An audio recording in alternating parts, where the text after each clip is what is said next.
This episode of Source Code News is brought to you by Parties for You. For the best margarita machine rentals in Houston, give them a call. 281-748-0057. That's 281-748-0057. By Cazadores Tequila. When you're in the mood for tequila, buy the best. Cazadores Tequila. And by Alberta's Best Bet Bail Bonds. Don't gamble with your freedom. Give them a call. 713-237-8238. That's 713-237-8238.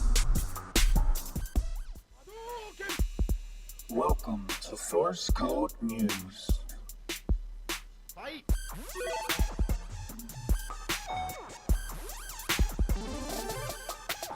Perfect. We are live every Thursday night on SCP Radio. We are your number one source in tech and gaming news. Join our chat room on scpradio.com or call in to be a part of the conversation. Perfect.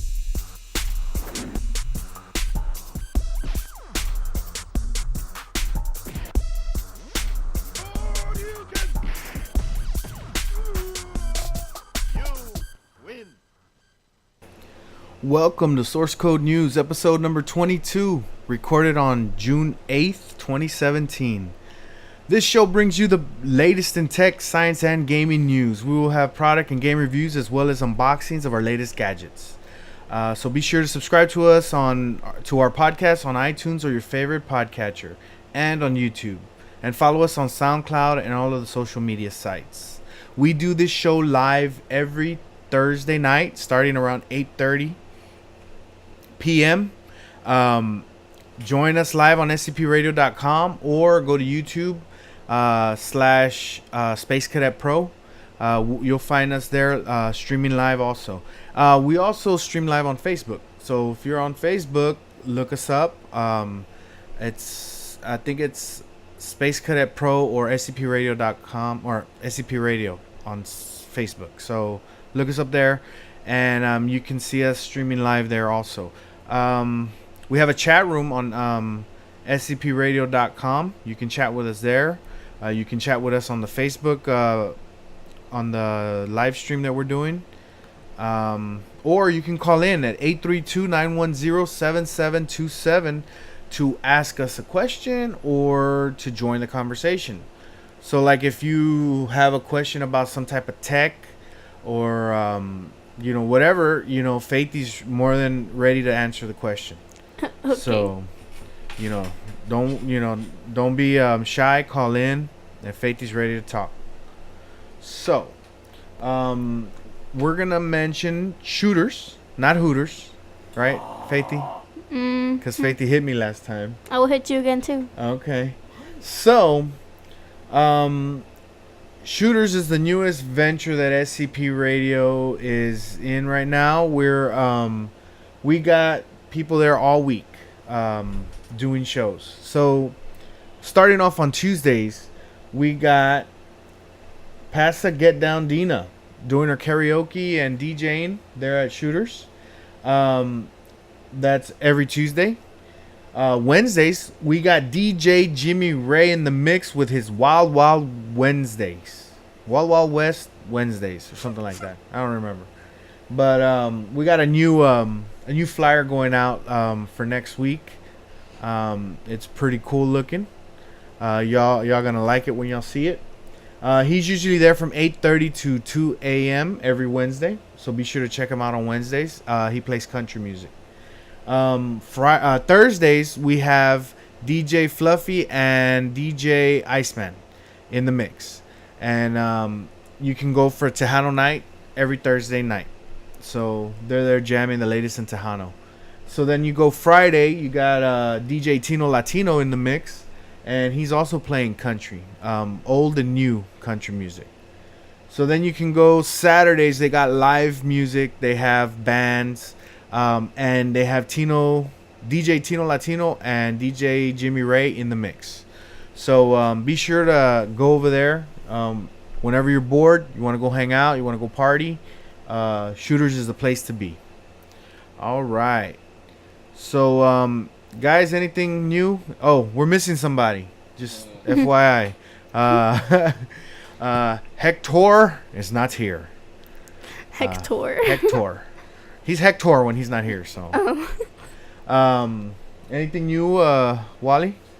Nothing yet. You haven't been playing any new games or anything? No, I haven't gotten out to yet. I've been wanting to get it, but No, Faithy? Any new games? No. No, you haven't been playing nothing on the Xbox. No. Nothing new. No. You were playing some scary game the other day. You were telling me. No. What's it called?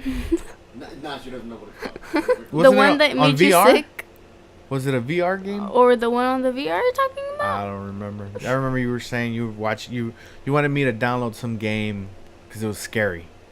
Oh, yeah, some VR game. It's like there's one to test your fear of heights, and something about you're like a little kid in your bedroom, and there's 3 books you can choose from. One's a clown, one's magic stuff, and one's a ghost. And they're all like, if you click like the ghost one, there's gonna be like a little boy in there, like the one from The Grudge, trying to like scare you and doing creepy stuff, and he'll throw stuff at you, and it's so scary.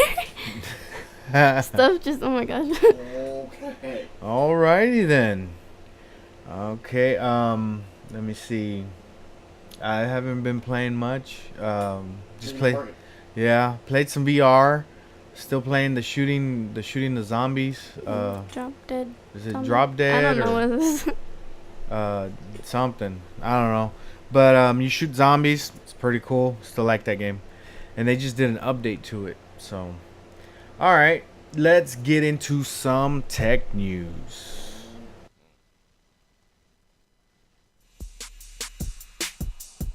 Tech news.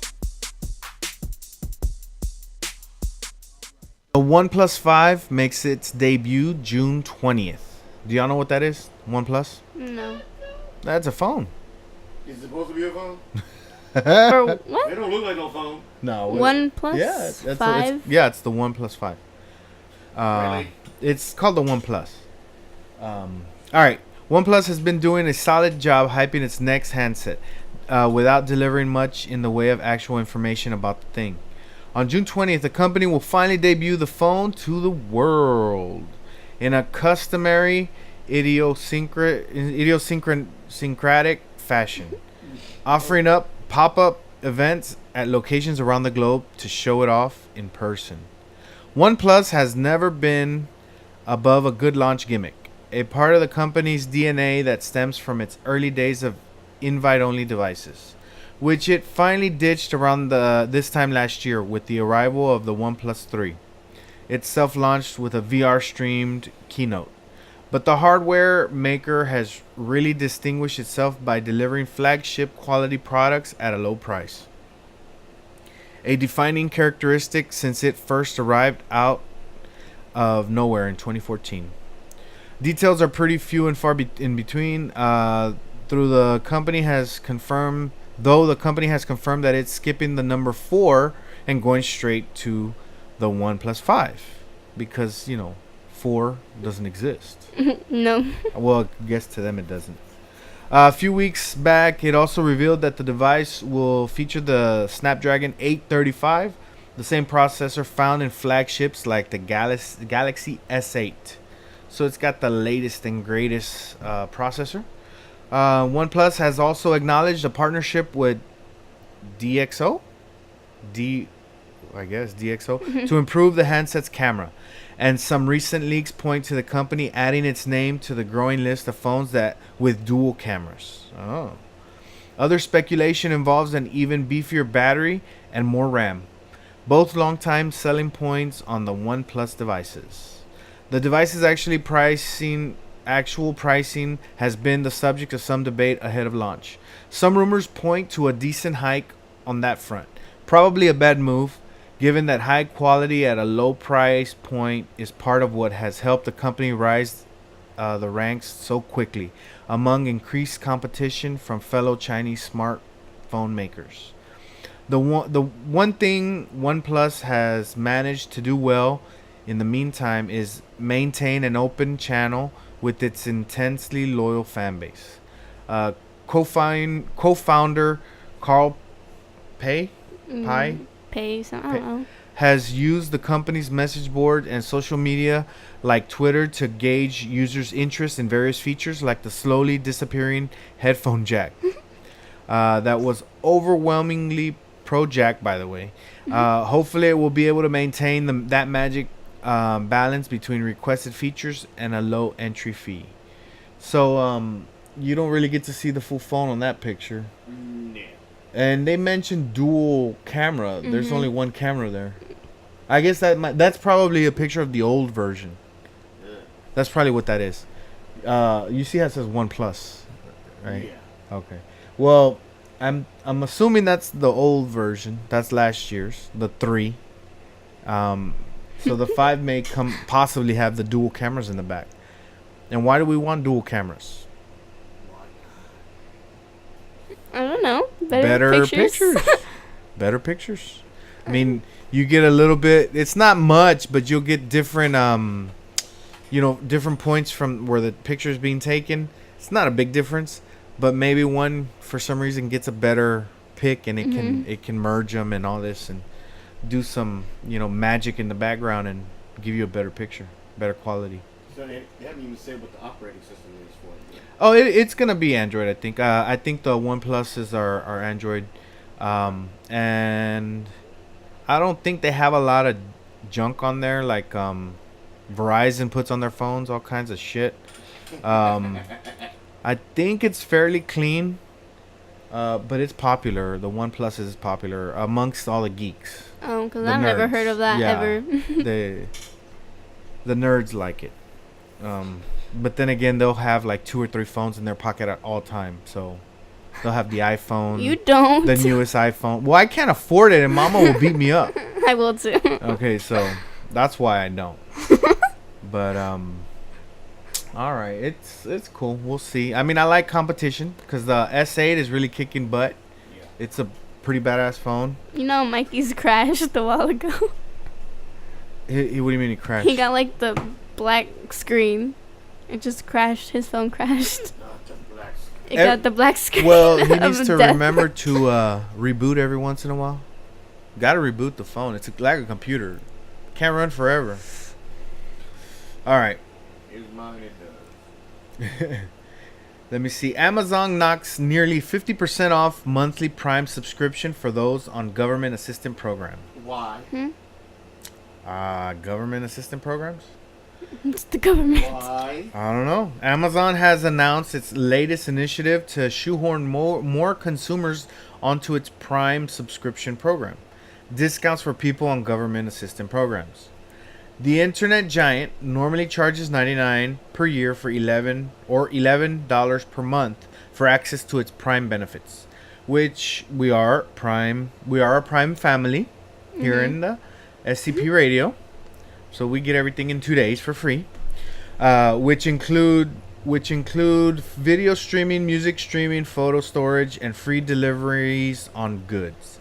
Moving forward, however, those with a valid electronic benefit transfer (EBT) card, a payment card that allows state departments to issue welfare benefits, will only have to pay $6 per month, or around 46% less than the current monthly cost.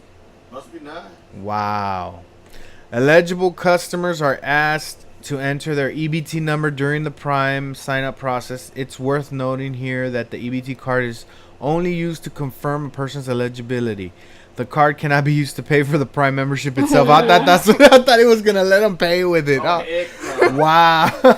If that happened, oh gosh, we're in trouble. Though Amazon's effort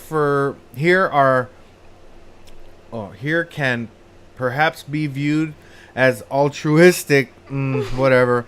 Ultimately, it's about getting more people signed up to the company's Prime plan for the long term, thus encouraging them to do all their shopping within the Amazon ecosystem.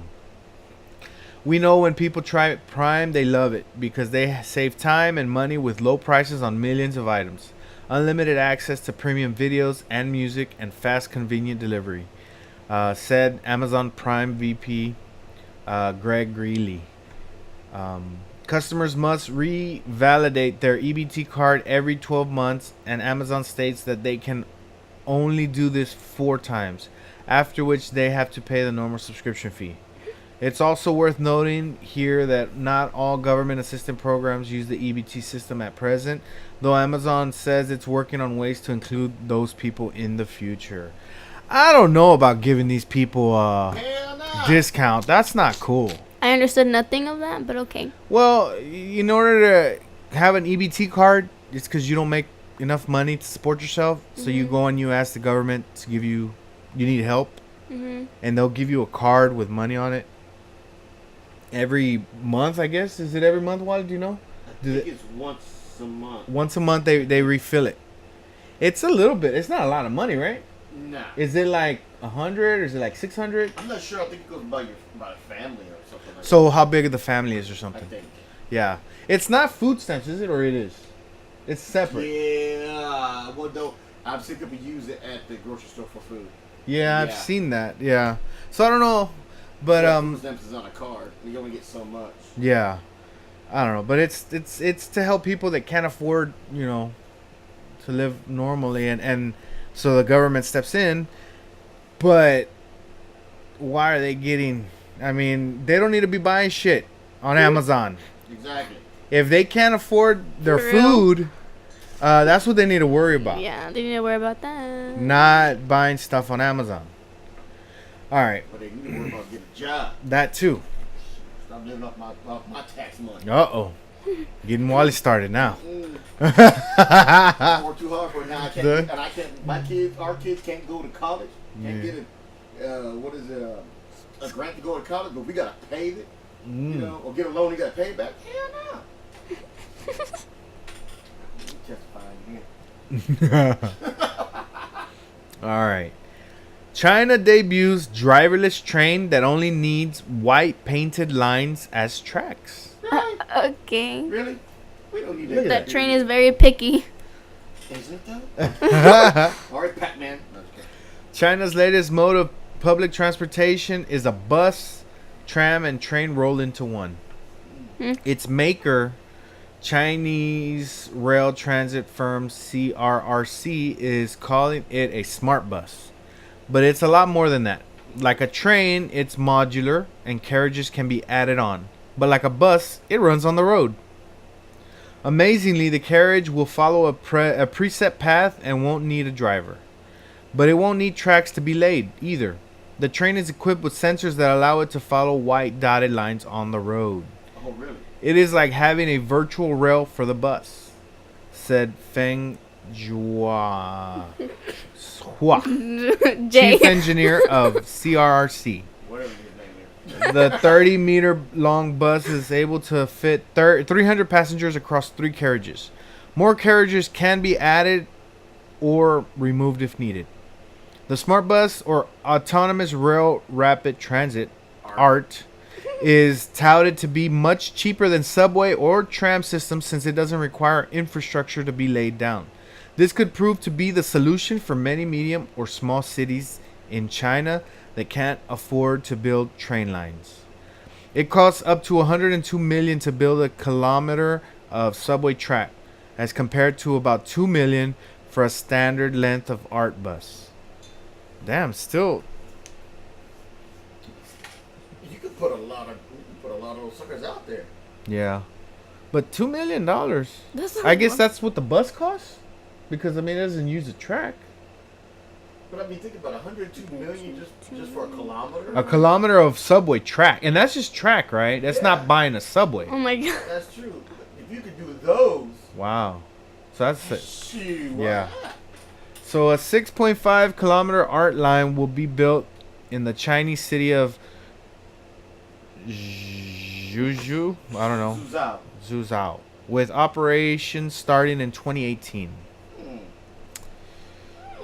Cool. Yeah, I like that. I don't know if I have it on here, but earlier another article was a little train or a car, and you draw with a marker on a white paper, and it follows the line, and they were just drawing these squiggly lines, and it was just following the line, and then they ended up, like completing the loop, and so then the car would just go in that circle that it made. So it's similar to that. Cool. Okay. I like that. Star Wars Museum hopes fans can track down $200,000 in stolen goods. Why are you stealing my Star Wars stuff, man? Man, Rancho Obi-Wan is filled with collector's items die-hard Star Wars fans can only dream about. The Northern California nonprofit serves as a museum, offering tours and visits for true seekers of the Force. And now it needs help. Let's go, Mike. Let's go. Recently, a fellow collector confessed to stealing more than 100 items, including many vintage action figures worth $200,000. Rancho Obi-Wan founder Steve Sansweet said in a phone call Tuesday he decided to go public with the case as the stolen items were getting harder to track. On Monday, he asked fans in an email and blog post for tips on the stolen items' whereabouts. Sam Sweet. But what does that mean? Made.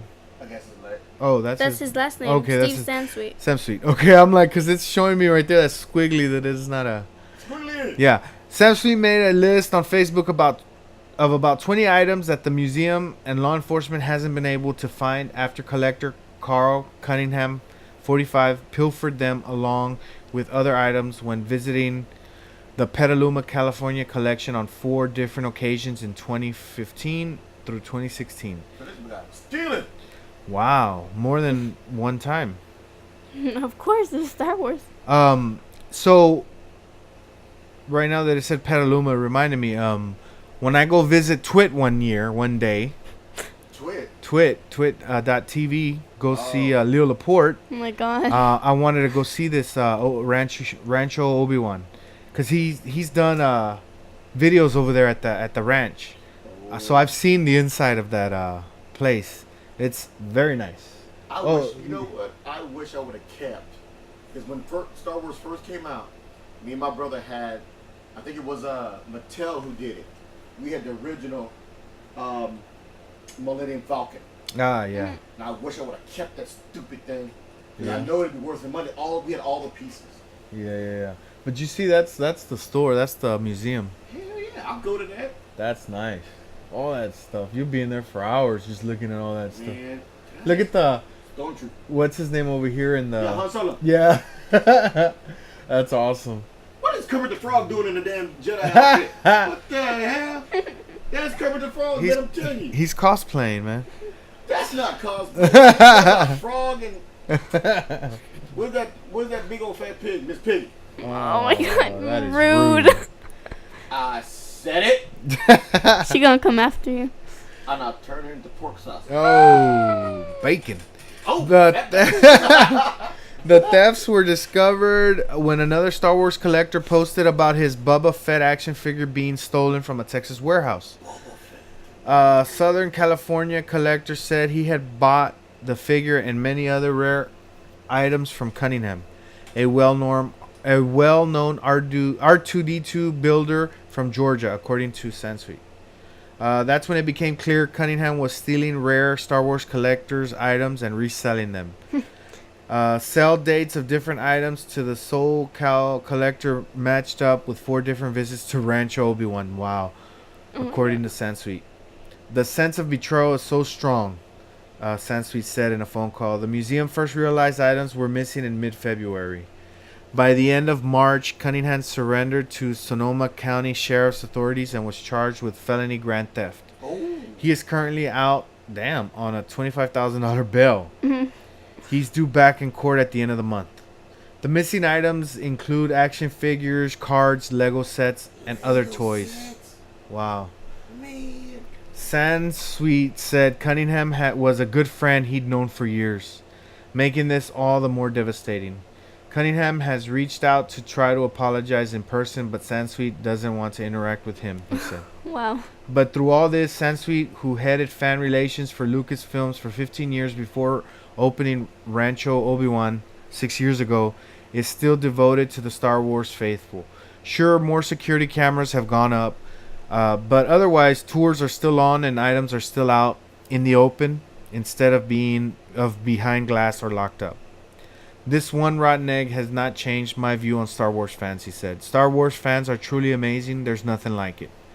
Even more heartwarming for Sansweet were the tweets and emails of support from fans. Even Star Wars actors Peter Mayhew and Mark Hamill are helping hunt down the missing items. Wow. Do you know who Mark Hamill is? Dang, no. I do. That dude's. Oh! I don't know their real name. He is Luke. He played Luke Skywalker for a while. You know, I only watched like not the You last haven't one. watched the real Star Wars movies? Very No, first three. I never liked The it. real ones? I didn't know what was happening, so I was very confused. So it's Anakin's son, Luke. Mhm. You seen him as a baby in the last of the three. That one that came out, Mikey showed me, and I cried because some guy died. I forgot his name. Oh my god.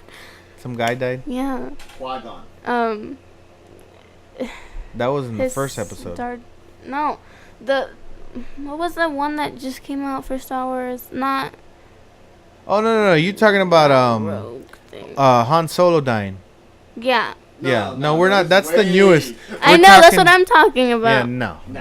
That's haven't seen episode any of 7. those. We're talking about on. I was trying to be smart. I was talking about episode 3, where the babies are born, and they're like separated or whatever. Yes. That was episode 3. That was episode 3 because in episode 4, Luke is already old. You know, he's See, older. that's the part that's missing. See, yeah, in between there. Yes. Mm-hmm. That's what they should have done. Is done the ones in between all this. Yeah. So that's the original episode 4, 5, and 6. Ma'am, those are the ones you need to watch. Okay, then let me watch them. I don't know where to go. Find Actually, I have them, but they're damn VHS. them. Oh my Yeah. god, go steal I it need back. I need to get Woo. The 4K Blu-ray. Oh my god, I'm gonna hit you Yes, in the ma'am. face. 4K Blu-ray. No, Yeah, that's what you need, Mike. Yeah. See, Wally agrees. I don't. Wally agrees. God. Let's do What you want to do? What you want to do? do Cazadores commercial. Really? Yeah. Oh, baby. You're listening to SCP Radio out of Houston, Texas. Oh really? Yep. Yeah.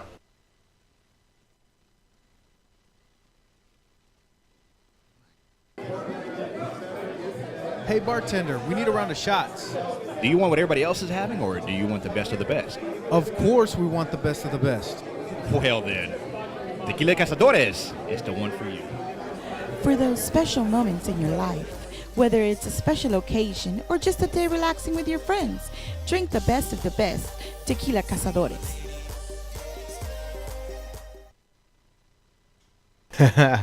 All right, now let's get into some science. No, news. not science. Science news. All right, Mars astronauts at greater risk of cancer than previously thought. Oh my god. Uh-oh. Oh, there you are. I was Huh? trying to look for him. Oh my god. You might not want to book that trip to Mars just yet, Faith. not? Hold on, Faith. Mark Watney. He already went though. Researchers have published a study estimating that the risk of cancer from cosmic rays is twice as high as previously thought. They've determined that conventional risk models are incomplete. While NASA and other groups believe that radiation-based cancer stems only from direct cell damage and mutations, the new model accounts for the possibility that heavily damaged cells will increase the cancer risk for bystander cells. Oh, there's a knock-on effect that would be difficult to escape. Okay. And unfortunately, it wouldn't be a simple matter of wearing a thicker spacesuit. The team believes that existing radiation shielding technology would only modestly decrease the threat. Remember, astronauts will likely need to spend hundreds of days on a planet with little protection against cosmic rays and over a year in deep space. They'll need protection that can withstand serious cosmic ray exposure for extended periods, and current equipment is only really meant to endure mild levels. Okay. So they got to get really inventive on this stuff. Yeah, we haven't come up with enough with the tech for this. Okay. The scientists see their findings as a call to action. The medical community will need to spend more time assessing cancer risk before sending astronauts on long trips. and that there are serious ethical concerns if humanity sends people to Mars without a good understanding of the dangers involved. Do you want astronauts to visit knowing there's a significant possibility they'll meet a premature end as the result? No. This doesn't mean that us humans should put all manned visits on hold, but we might want to think twice about rushing our exploration plans. So that is crazy, and that's what I hear. I listen to other science podcasts, and they always mention, oh, I heard of another company saying they wanna start working toward a trip to Mars, and they're like, what did they say about blocking radiation? What's the tech? Oh, they didn't mention it. Okay, they ain't going to Mars because if that's number one. You need to figure out the tech. We already know how to make the rockets. We know how to get there. It may be a slow process. Like he said, it takes about a year. If you're gonna go and come back, that's more than a year probably. So we can do that, but we can't protect from radiation. Yeah. And then like it's a long distance fly to Mars, so you're gonna go through a lot of radiation. The sun's just steady hitting you the whole time, and then once you get there, they don't have the electromagnetosphere or whatever it's called, the magnetosphere. I don't know what it's called, but the who? The magnetic field. Yeah, around the Earth, they don't have one around. There's not one around Mars. Electromagnetic field. Yeah, that's what I was trying to say. So we that protects us from those harmful radiation, rays, but there's not one on Mars. The way we have ours. Do you know, Faithy, how we have that? The electromagnetic sphere, or whatever. What about it? Do you know how we have that field around Earth? Sun? No, the sun. No. Gravity? No.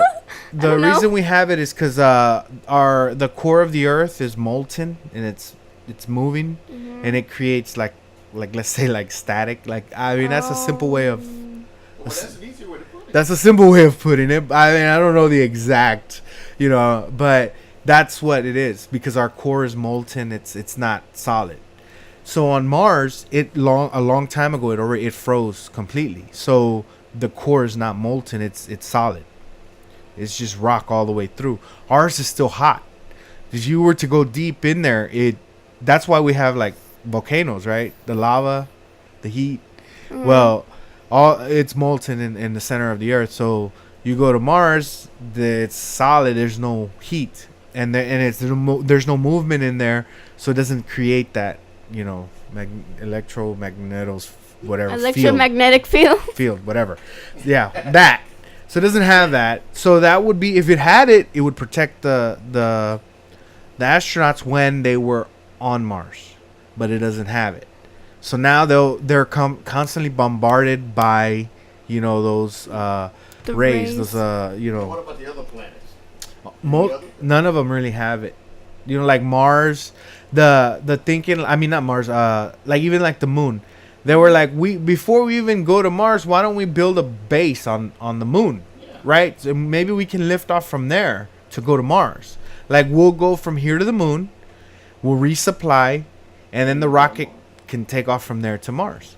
Well, the moon, they were saying if we do that, it's probably be best to dig into the moon and make an underground station. Okay. And the dirt, if you're deep enough, then you're protected by the rays of the sun, by the, So they gotta build some type of generator. Yeah, but you're gonna ruin the moon. So Don't do that. It's big enough; it can handle it. No, Yeah. you're gonna ruin it. It is cheese. What are you talking about? No. Oh my god. So Cartoons. yeah, quit watching cartoons. So yeah, so that's why they were saying at one point well, maybe if they do make a moon base, it would be underground. They would dig real deep, and then that would protect you from the harmful rays. But I mean, it looks like everybody just wants to skip the moon and just go straight to Mars and start colonizing. But we don't have the tech yet. Yeah, they should go to the moon and then to Mars. We're not ready for that. So But I mean, you never know. Maybe somebody's working on it right now. Matt Damon is. Yeah. Maybe that's why Hector didn't show up. Ah, Oh my You god. know, Hector might be coming up with a way to block radiation Yep. when you're in outer space and on Mars. You never know. Wally. and I'm Jimmy Crack on and I Crack on and I don't care. I mean, come on. All right. Let's talk about black holes. Why? And I don't mean what's her face. Oh, that was coming. I was going to put my foot in that one. That would have been hilarious. All right. Scientists created a black hole using this ultra powerful laser. Are you Why are scared? they creating black holes? It doesn't matter. It's fun. No, It's a guy thing. it's not. Yeah, you What know the how heck like is wrong with these when people? you're around friends, you're drinking beers, and you burp real loud. Burp! I bet you can't burp louder. Yeah. Well, the scientists when they're around other scientists, just hanging out. Oh, I bet you can't make a black hole like me. And so then they're making these black holes. It's You know? dumb. So, let me see. Researchers in the past had used a lower intensity beam of small molecules, which in turn stripped away electrons from the molecules' iodine atoms. But in a recent experiment, a team used a high intensity beam instead, and the results came as a big surprise. A single laser pulse stripped all but a few electrons in the molecule's biggest atom from the inside out. That created a void, which pulled in electrons from the rest of the molecule, akin to a black hole in space that devours neighboring stars, though on a teeny tiny scale, according to a paper published on Wednesday in the journal Nature. We certainly weren't expecting this from previous measurements, said Sebastian Boutet. I don't know. Boutet, a co-author of the study and a scientist at the Department of Energy's SLAC National Accelerator Lab, Alright, Slack. which houses the free electron X-ray laser. The microscopic black hole didn't live for long, however, within 30 femtoseconds, millionth of a billionth of a second. I ain't gonna try to calculate that right now. I The don't know what that molecule, is. like, just that fast. That fast. No. No, that fast. Yeah. So the molecule lost more than 50 electrons and then exploded. Oh my gosh. The laser temperatures in the thousands of degrees, the molecule never stood a chance as it was. Daniel Rolls and Artem Rudenko of Kansas State University led the experiment, which took place at the SLAC Labs Linux Coherent Light Source office in Menlo Park, California. U.S. and international scientists alike have used the powerful laser to attempt to image individual biological objects, such as viruses and bacteria, at high resolution. They're also conducting experiments to see how matter behaves under extreme conditions and to better understand the charge dynamics of complex molecules. But researchers are still learning how the instrument works and how to decipher the measurement it collects. With the laser, they can gather data from molecular samples in less than a blink of an eye. But the samples are inevitably damaged and destroyed. It's not always clear if scientists' measurements are from the unsullied sample or reflect some of the laser's damage. Boutet said by phone. I mean, Rolls by the phone said the high intensity laser experiment could help scientists better plan and interpret future work using the X-ray pulse. For any type of experiment you do that focuses intense X-rays on a sample, you want to understand how it reacts to the X-rays, he said in a press release. The paper shows that we can understand and model the radiation damage in small molecules. So now we can predict what damage we will get in other systems. But yeah, that's crazy. The strong, powerful laser, and it knocks out, how do you call it? atoms. What did it knock out? Electrons. Yeah. 50 electrons out of, And then it exploded. Bluey. the molecule lost more than 50 electrons. Yeah. Then exploded. Then it exploded. But it took 30 femtoseconds. I mean, that's a long... Okay, it's not a long time. Okay. It's like a femtosecond is like, bam. No. Okay, it's faster. All right. Keep trying, buddy. Robot ghost ships to take miners' technology drive on high seas. What? BHP Billiton, the world's biggest mining company, is studying the introduction of giant automated cargo ships to carry everything from iron ore to coal as part of a strategic shift that may disrupt the 334 billion global shipping industry. Safe and efficient autonomous vessels carrying BHP cargo powered by BHP gas is our vision for the future of dry bulk shipping. Vice President Freight Rafpal Badi wrote in a posting on its website. The company, also one of the largest dry bulk charters, is seeking partners to work on technological changes in the sector, he said. BHP, which charters about 1,500 voyages a year for around 250 million metric tons of iron ore, copper, and coal, wants to deploy the technology within a decade, according to Bati. For the biggest miners, a move to crewless ships could deliver new savings in the 86 billion a year seaborne iron ore market, mirroring the shift of autonomous trucks to trains that allow fewer staff to remotely operate or monitor multiple vehicles.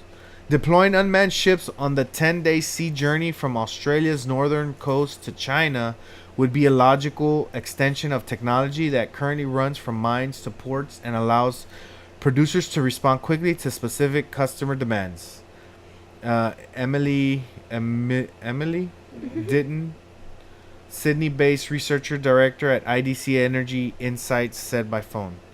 There has been, in the last 6 months, a really big change in the desire of mining companies to seek out opportunities for innovation, Ditton said. There's a much bigger recognition that there are opportunities to innovate across the board. Work is underway at the International Maritime Organization, the United Nations agency in London that oversees global shipping, to consider regulation of autonomous surface ships. James Fanshawe, a former senior Royal Navy officer and chairman of the UK's Maritime Autonomous Systems Regulatory Working Group, said by phone. A meeting beginning Wednesday of IMO's Maritime Safety Committee will consider proposals for a regulatory study on the safe, secure, and environmentally sound operation of autonomous vessels, according to the organization's website. So everybody is thinking of going autonomous, not having people control vehicles. You just get a computer to control it, I don't want to do that. an AI, and let it go. I want to learn how to drive. One of these days, these AIs are they're gonna stand up and take over, and they're gonna make us into batteries. Oh my god. Okay, here we go. The We're- Matrix. I knew Yeah, see the Matrix. See, I knew I heard that. I knew it was coming. They're gonna grow as it turns into batteries. Oh my gosh. That's terrible. I don't know what Michelle's talking about. What did she say? She's gonna cry. I don't know. Michelle's on. Oh, never mind. Huh? I said it for you. Oh. So, Yeah. let me see. I'm not going to the next one. Nah. Let me Okay. see. I don't know why this one's in science. This one's iOS.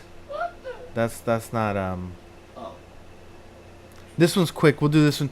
Observe space debris and satellites orbiting Earth in real time. The cosmos isn't as pretty as you think. Why not? Despite what you see on TV, movies, there is something else going on in Earth's orbit. Tons and tons of space junk. Yeah. Currently, All the time. currently orbiting Earth and posing a dangerous threat to NASA anytime the crew is in space. Yeah, because they keep on. I forgot what they're doing, but they're always breaking. Well, stuff or when something's satellites die or whatever, or some collision happens and there's debris all over the place. It's dying. So, NASA and other agencies can monitor space junk as well as satellites in real time. There are currently 21,000 pieces of junk in orbit, according to NASA Orbital Debris Program Office. 21,000 pieces of junk are floating around. Dang. So you mean we gotta have a big old trash can to get rid of all that? Okay. Where we put the trash can? Throw it off. Get it? I don't know. So, Space junk. yeah. We need to figure out a way to get rid of space junk. I mean, I know there's people already, they've come up with like, to put some type of net that kind of grabs the stuff. It's kind of like one of those throwing nets that you use when you go fishing. Mhm. And, you spread it out and it's real strong material. So anything that, gets caught or whatever. And after a while, it kind of like pulls it in and then it brings it into Earth and then it'll burn up in the atmosphere. So that's one way of. But what if some of it doesn't burn up and just crashes into the land? Well, it will, but they'll make sure it'll crash. If it crashes, it'll crash into water. So that's how they do that. That's how they handle And that. kill wildlife. Okay, guys. I get you. Yep. So let's mention our latest, our greatest sponsor. So Parties for You is our number one sponsor here at SCP Radio. Hell yeah. They are the best margarita machine rentals in Houston. Soon to be in Texas. The best in Texas. They are the best in tech. Yeah, I mean George, he's already ready to start, sending machines to Dallas and San Antonio and Corpus. You go, man. Yeah, he ain't playing.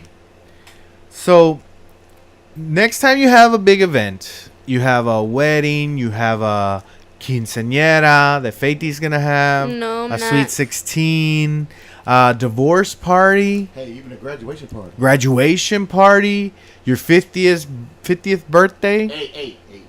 Don't That Wally's almost there. Your sister's there. Gonna be there first.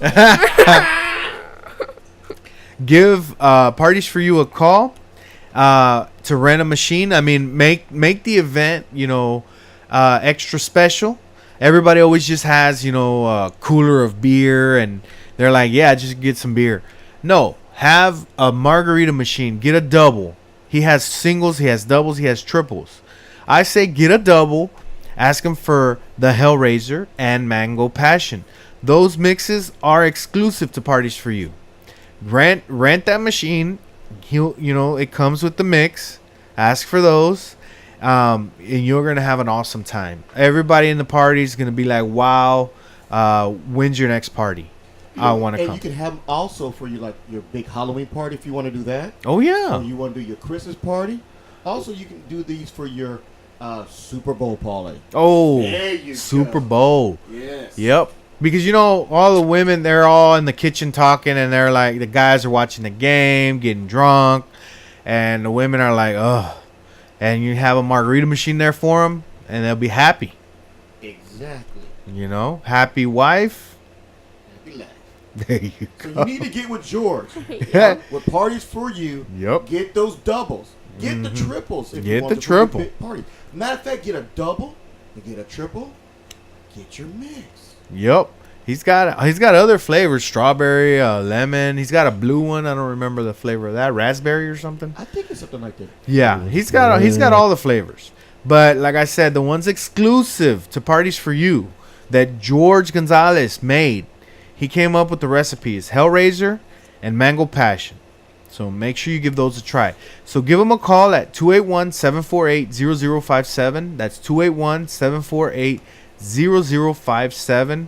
And let them know that SCP Radio sent you. Get your swirl on. Yes, sir. So let's go into the gaming news. I think he's going to take the first one. Game news.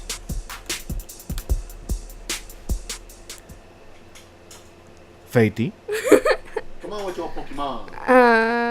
What? Come on with that Pokemon. Okay. Hackers jailbreak permanent mods onto Super Mario World save files. The practice of hacking standard Super Mario World cartridges on stock Super Nintendo hardware has come a long way in a short time. 3 years ago, it required a robot entering thousands of buttons presses per second to insert arbitrary code on top of the game. By last year, streamer Seth Bling was proving that this kind of code insertion was possible for human acting with pixel perfect precision. Now, Seth Bling and others in the SMW hacking community have taken things a step further, permanently writing a full hex editor and gameplay mods onto a stock Super Mario World cartridge using nothing but standard controller inputs. Seth Bling's 10-minute video explaining the entire jailbreaking process is a must-watch for anyone interested in the particulars of perpetually altering a 25-year-old game without any special hardware. In short, the jailbreak builds on an exploit discovered by Cooper Harrison that lets players write data directly to the small 256-byte saves files that are permanently stored on the Super Mario World cartridge. If you arrange the data just right, you can trick the game into running custom code just by loading the save file, saving you the trouble of manually jailbreaking the game every time you start it up. With that exploit in hand, Harrison and Seth Bling worked together to create a compact on-screen hex editor that could be loaded from one of the game's save files. From there, players can edit the system RAM to alert the game state. Alter the game state in a lot of ways, giving Mario arbitrary power-ups, messing with color palettes, or even beating levels with the press of a button. More importantly, though, the hex editor can be used to write additional in-game mods that can live in that small save file place. Those mods can run on top of every frame of the game, running a short code loop on top of the standard game loop. In the video, the hackers show off a clever mod that gives Mario telekinesis powers as a proof of concept. Oh, that's so cool. Another mod adds support for the SNES mouse to the game. It took Seth Bling about an hour of painstaking in-game work to get the hex editor installed on an actual Super Mario World cartridge save file. From there, it takes about 10 minutes to copy that data to a backup cartridge by exploding the persistence of some portions of RAM between system resets. If you don't want to go through all that trouble, you can use this SRAM file with BizHawk emulator to test out the hex editor and simulated on cartridge modding for yourself. Or maybe Seth Bling will continue making copies of his jailbreak cartridge and sell them to interested parties online. So that's cool. I never thought you could mess with the cartridge like that. I mean, I remember I used to have, when I had my Super Nintendo, that's the main cartridge you get, Super Mario World. But you can actually hack it, and he gives you instructions on the YouTube video on how to hack it. That's crazy. I like to have Super Mario have telekinesis and And be change the color and everything. picking up the Goombas and throwing them or whatever. Yeah. That's pretty cool. I don't have the patience to do all that, Yeah. but I mean, I like to see it done on a took him YouTube an video. hour. Yeah, and then I'll be like, "Oh, that was cool. Okay, I'm done." But yeah, that is kind of cool. People be smart. These hackers be smart. Of course, they're hackers. That's why you never piss off a hacker. Mm-hmm. Okay, life lesson. All right, let's move on. What you need to know about games vanishing from the iOS App Store. Ooh. Why they vanish? Hmm? Why are they vanishing? What did you do to them? What, Faithy? You're the one with the iPhone. What did you do to the No, games? I didn't do anything. I don't even have games. Oh, okay. Sure. Marvel versus Capcom 2, iOS. Apple is ending support for 32-bit games with its upcoming iOS 11, launching this fall. That means developers are rushing to update their game with 64-bit infrastructure, and sadly, several unlucky games will vanish from the iOS App Store. iOS 11 is currently in beta, but even now, some 32-bit games aren't showing up in the App Store. You can still search for them on Touch Arcade. And as Gizmodo's Rhett Jones points out, if you use a direct link, the app is still available for download.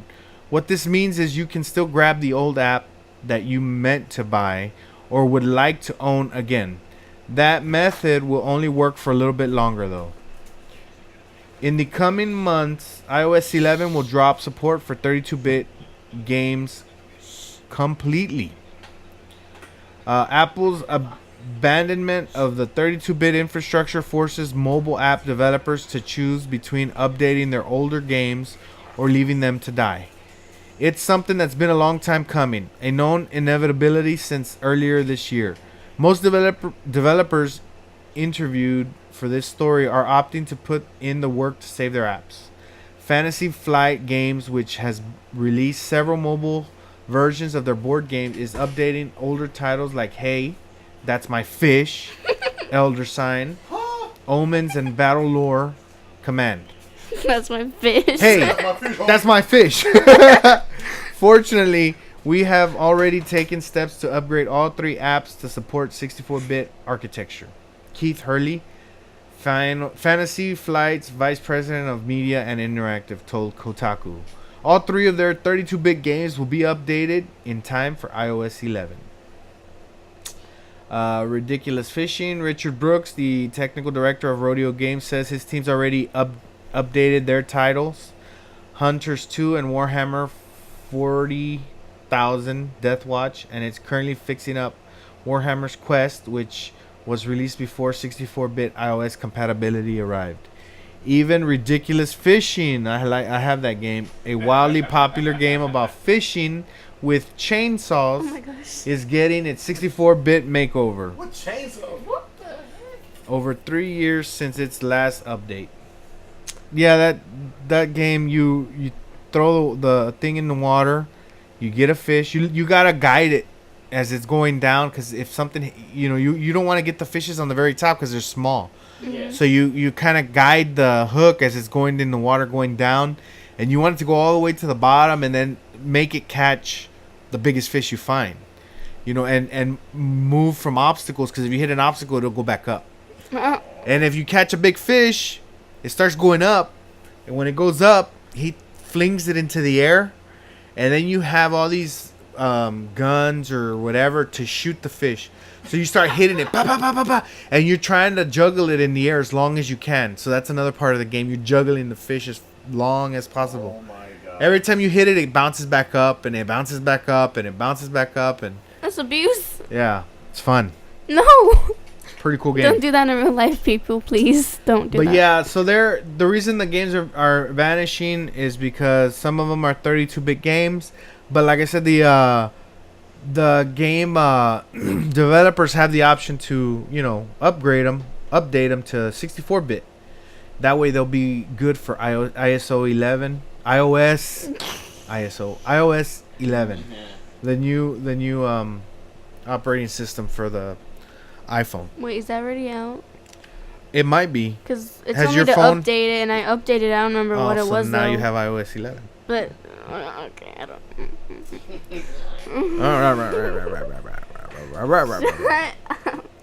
Alrighty, so Yeah. Pokemon Yeah, Faithy Pokemon.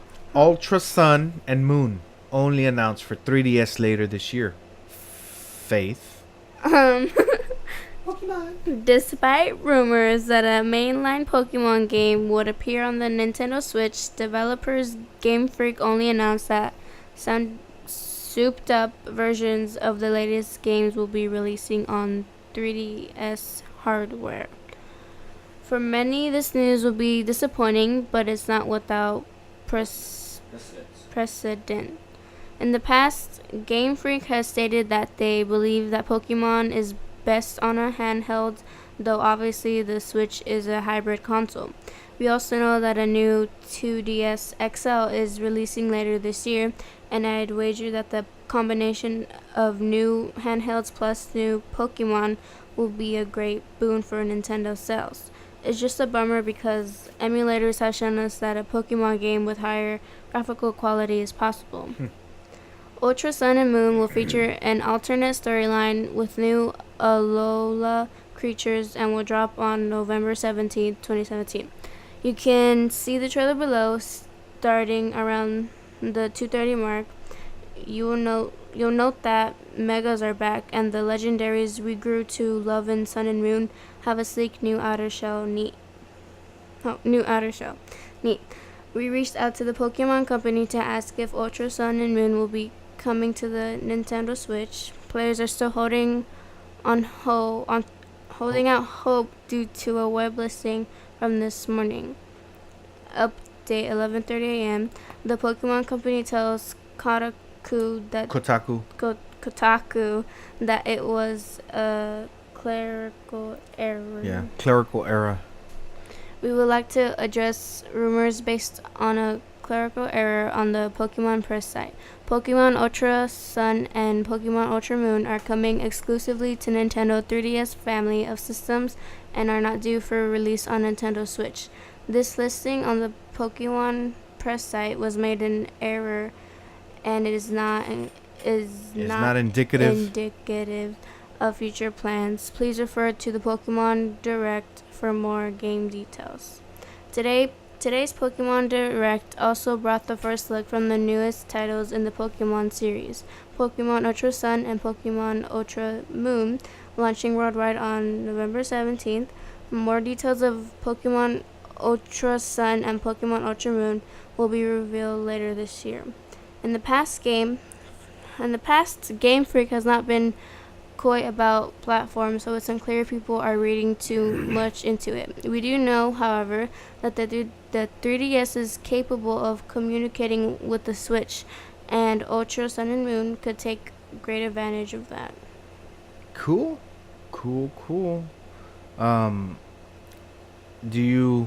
You've never played those Pokemon games, have you?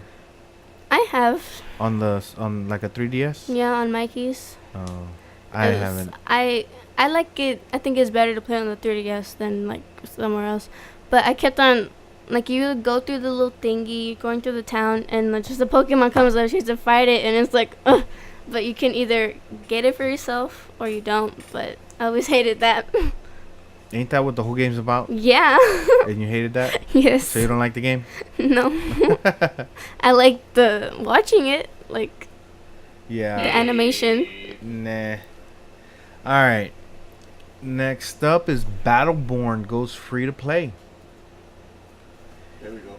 Gearbox head honcho Randy Pitchford was quick to deny the reckless rumors about the shooter Battleborn going free to play when they surfaced back in September. Today, however, the studio came awfully close to doing just that by announcing the launch of a free downloadable experience with no time limits or level caps, and content that can be unlocked or purchased on a piece by piece basis. The free version of Battleborn will give players access to 6 of the game's 30 characters, rotated on a weekly basis. Characters and players' account progression is permanent, so when a character rotates out, and they then return, any progress you've made with it will still be there. And content including heroes, skins, boosters, and story mode operations will be unlocked individually in the marketplace with either in-game credits or platinum premium currency. Players who purchase individual pieces of content and then upgrade to the full game will be given in-game credits to compensate for duplicated items. And anyone who already owns the game will be upgraded to founder status, which will include legendary gear, 1,000 platinum, 50,000 credits, loot packs, a co-founder crown, flare item, and other bonuses. At the same time, Gearbox is also launching a separate queue for new players to help them ease into the action, as well as new training modes, including an incursion tutorial and the dojo, which provides unlimited practice access to all 30 characters. Even if you're a quick learner or an experienced MOBA player, we wanted to give you enough time to find your Battleborn playstyle and favorite heroes, Gearbox said. Once a player masters Battleborn's mechanics and reaches command rank 20, the novice queue will disappear, and they will be able to join other Battleborn players in the regular queues. Pitchford insisted on Twitter following the announcement that the changes does not make Battleborn free to play, and that it is retail with DLC and a free trial. I am having a hard time seeing the difference. I can download the game at no charge, play as long as I want with some relative minor restrictions, and unlock in-game content on an a la carte basis. The only distinction I can make out is that the full version of Battleborn remains available for purchase as DLC on Steam for $30. More information about Battleborn free trial can be found at battleborn.com. So Wally, you don't play MOBAs, right? Nah. Like Battleborn? Nah. No, and Faithy doesn't. Don't even know what that is. Yeah. I tried playing a MOBA one time, and I was like, yeah, this is not for me. I just look at it like, Yeah. I don't know if I played a free trial on my laptop, I think, of one of the more famous MOBAs. And yeah, I got my butt handed to me. Didn't know what I was doing. I was like, okay, never mind. I'll go back to Street Fighter. Yeah. All right. Let me see. Do I want to talk about Mass Effect? No, you don't. Or Gears of War.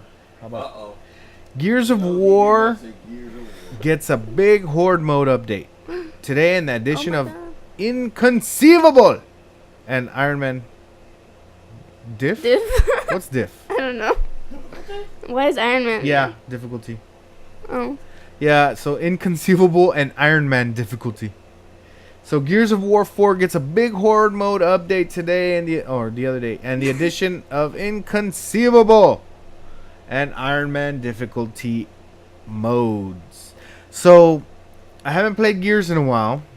But that time we played in the Horde one. Oh yeah, Faithy kicked my butt on that. For some reason, I was doing really good. Yeah, I was scared most of the time though. So now they added an Inconceivable and Iron Man mode. So we were playing at normal or easy. Yeah, one of those. And there was like, I don't know, medium, hard, and now they got Inconceivable and Iron Man. Yeah, I think there was I forgot what it was something. It was something that was like the hardest one there. I don't remember what it was. Yeah. But yeah, I won't be playing those modes. Why not? Because I barely could do anything on normal. I know. Things. And yeah. they got stronger and stronger after the. Yeah, it was harder to wave. kill him, yeah. That's part of the game. Yeah. Yep. But imagine, it's probably too hard to kill him at the first round on this Inconceivable. Iron Man. Iron Man. All right, so let me see. Did we talk about this Gunheart for VR last time? No. Okay, Drifter Entertainment unveils fast action sci-fi shooter Gunheart for VR. Why? Because I guess there's not enough games. Good games. But see, this is for the Oculus Rift or the Vive. Yeah. So, Drifter Entertainment, a Seattle-based virtual reality game studio, has unveiled its first VR title, Gunheart, a multiplayer sci-fi shooter for the Oculus Rift and HTC Vive VR headsets. The title is the first from a team that includes veterans from Microsoft Game Studios and Epic Games. I played a 3-player co-op session of Gunheart, and it left me sweaty and spent from all of the shooting. It shows that VR games are getting more intense and console-like in terms of how experience is evolving for the second year of the high-end VR platforms. Gunheart has been designed to take full advantage of motion controls and 3D spaces within VR. It runs on Epic's Unreal Engine 4, and it will be coming to Oculus Rift and HTC Vive this summer and PlayStation VR later in the year. Ray Davis, co-founder of Drifter Entertainment, says in an interview with GamesBeat that Gunheart combines the fun of summer sci-fi blockbuster movies with the polished genre-defining gameplay of Gears of War and Halo. Players are futuristic bounty hunters, linking their minds and hearts with robotic killing machines across the galaxy. The game handles movement using the familiar teleport system, which helps to get rid of the nausea associated with movement in VR. Players teleport quickly through levels, engaging alien enemies with a variety of weapons, which can be held in either hand. You can teleport to vertical spaces, gaining an advantage on the aliens below. I quickly came to favor teleporting to high spaces so that I can get an advantage on the aliens we were shooting, but the aliens adapt quickly, as it would be too easy if you could simply teleport and land right behind an alien every time. It's a challenge because it is hard to follow your co-op friends when you can teleport all over the map. The aliens were bug-like creatures armed with their own weapons. Once in a while they cornered me and brought me down. My colleagues had to revive me while I got shot once in a while. I was able to get the most kills out of the group in my first session with the game. That means it was easy to play the game. The game has level that can take a while to get through. It's not simply an experience where you play for 15 minutes and then you're done, David says. There's a loose campaign narrative to tell you why you're fighting. There are a lot of weapons ranging from crossbows to assault rifles. The crossbow was easier to shoot, but it reloaded more slowly. I reloaded the gun by pointing the gun downward and then flipping it upward in a physical gesture. Kind of like on the Dead game that I was playing. Yeah. If you put your hands together, you can transform your guns into a single rapid-fire Gatling gun. We talked to each other on voice chat, telling each other where we were and what our objectives were. Gunheart has 12 people.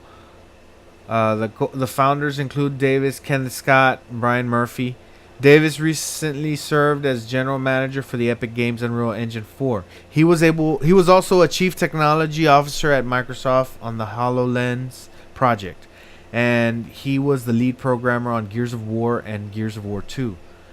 Let me see. After working on the Bullet Train demo, I doubly excited to work on immersive VR games, said Davis. We see a real marriage of active play and VR. It's been non-stop hiring people and building the game as fast as we can, Davis said. We didn't want to go super dark. We wanted to make something beautiful. There's something magical about VR where you are transported to another world. So I think VR is pretty cool. Yeah, for a minute there, I forgot they were talking about VR. I thought it was a game, like an Xbox game. There's a what? I thought it was a game. I forgot you were talking about a VR thing. Yeah, you have to have a computer, high-powered computer, and a VR, and the Oculus Rift or the Vive. But PlayStation Pro will get it later with the VR because they got VR. So they'll get it later this year. But it's PlayStation. Well, yeah, we don't have PlayStation. If Wally had PlayStation Pro and then he got the VR, Yeah, but I gotta talk to Mama about that one. we could go to his house and play. Yeah, no. My doors will never be locked in. Like, Wally, I'm like, yeah, go ahead. All right. Telltale's Guardian of the Galaxy Episode 2 is available now. Is it? Why? Because people like Telltale games. And people like Guardian of the Galaxy. Teletubby. And I like having my glasses on the floor. Glasses on the floor. Lo and behold, we got the second episode of Guardians of the Galaxy, the Telltale series, $4.99 on the same day as the rest of the platforms. Who knew? As you probably known by now, Telltale's iOS releases haven't been the most predictable lately. But I'm glad to see the episode 2 Under Pressure released today. Under Pressure spoilers follows the Guardians' adventure as they try to evade a probably misunderstood genocidal maniac who wants to steal the powerful relic that can bring back people from the dead. Is that the Sorcerer's Stone? What is he talking about? Yeah, no. I was like, what's happening? Desperate for some help, Star-Lord and the rest will have to keep old friends and call in favors if they are to survive. At the same time, you'll know this if you've played episode 1. The Guardians team is tearing at the seams, and it's probably a matter of time before one or more of the members decides to leave. Will that happen in episode 2? Probably. The episode is available for purchase now and will cost the usual $4.99. So I haven't played it. I kind of want to try it because I like Guardians of the Galaxy. I might want to try this Telltale Games. It's probably on Xbox, or I could probably get it on the phone. I don't know. But I never liked Telltale Games because there's not a lot of action. It's more of a story. But then again, I wouldn't mind seeing the story of Guardians of the Galaxy. It's probably pretty cool. Never even watched the movie. You haven't seen it? No. You haven't seen Groot? I am Groot. The little. Well, he wasn't little in the first one. You got to see the first one to see why he's little. Didn't y'all go see that in the movie theater? Probably. Because y'all were like, you want to go see that or something? And I was Probably, like, I and don't we wanna didn't invite watch you. that. No, I didn't want to watch that. You were like, can I go? No! You can't No, go. I didn't want to go to What are you going to go watch? A kid's movie. Well, can I go? No! It's for me. So. All the time. I like that. Go! No! So, all right. That's that. Let's go ahead and mention our last sponsor, Miss Alberta's Best Bet, Bell Bonds. Yay! If you or someone you know are always getting into trouble on the weekends or when you're out partying, Faithy. Oh, I mean Hector. Yeah. Hector. Jimmy. Be sure to remember this number, 713-BEST-BET. That's 713-BEST-BET. And yes, Faithy, you can type in best bet on the phone. When you're dialing a number, there's A, B, C, D. There's on there. Just look. All you got to do is look. You'll find it. So you can just type in 713 and then just best, BEST, BET. Best bet. So you call that number when you get caught. You're in jail. They say you got one call. You can make one call. And I'm going to remember that number? You call 713-BEST-BET. Bam. You don't call your mama, your dad. You're like, Miss Alberta, I'm locked up and I can't get out. Can you help me? And I'm 10 years old. Yeah, and you're 10. Like Faithy. I'm not 10. Oh, well, you said you were 10. How old am I? You said you were 10. I'm 13? Are you? I think so. I think you're 10. No, I'm not. So if you're 10 and you're in jail, call 713-BEST-BET for Alberta's Best Bet Bell Bonds. Do like Faithy did. Don't gamble with your freedom. Give her a call. And for those of you like Faithy, they don't know how to spell out You already said that. Best Bet. It's 713-237-8238. Let me repeat that for you, Faithy. 713-237-8238. Got it? Got it. And be sure to let her know that SCP Radio sent you. Nope. Alrighty. That's the end of the show. Did y'all like the show? No. Did you have fun? No. Where's Hector? Wasn't he supposed to be here? He sounds like a robot or Hector. something. Hector. When he comes back, he'll be Hector. But for now, he's Hector. Ollie boy. What is happening? So, all right. Thanks to all the listeners. We appreciate you guys. You can find me on Twitter at Space Cadet Pro, Facebook, Michael Lopez, and on scpradio.com. You can find Faithy at No way. Awesome. You can find Wally at You can find me at Instagram, Wally Silver. That's so funny. You can find me, Faithy, where? Nowhere. All right. Don't forget to subscribe to us on iTunes or your favorite podcatcher. Subscribe to us on YouTube. Follow us on Facebook and Twitter. Yeah, Hector. Space Cadet Pro. Yeah, Hector. Find Hector at Tamale Boys. All right. You can email us at scpradio@spacecadetpro.com. Leave us a voicemail at 832-910-7727. And we can play it on the next show if you'd like. All right, guys. That's it. Anybody got anything to say before we go? Nah. Nothing? What you got, Faithy? You got something? I know you got something. Bye. That's Bye. it. Bye. All right, guys. See you next week. Laters.